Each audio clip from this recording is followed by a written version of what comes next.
des enfants qui vont très mal, qui ont des troubles psychiatriques, et on voit des éducateurs qui n'arrivent pas du tout à les gérer, et ça peut souvent dégénérer. Normalement, des piluliers sont préparés pour chacun d'eux. Mais ce matin, ils sont tous vides. En France, on peut vous retirer votre enfant par manque de soins. Si vous avez un enfant en situation de handicap et vous ne lui apportez pas les soins nécessaires, c'est considéré comme une carence éducative et manque de soins.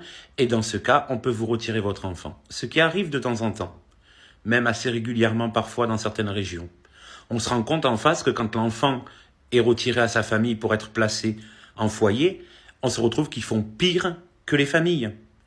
Parce que la problématique, c'est pas les familles. La problématique, c'est que c'est un pays où les prises en charge dans le handicap sont extrêmement complexes. Quand on voit qu'on retire l'enfant à une famille pour le placer dans un foyer où les éducateurs sont eux-mêmes dépassés et maltraitent l'enfant, que le suivi des médicaments n'est pas fait, on se rend compte que c'est pire que quand l'enfant était dans sa famille.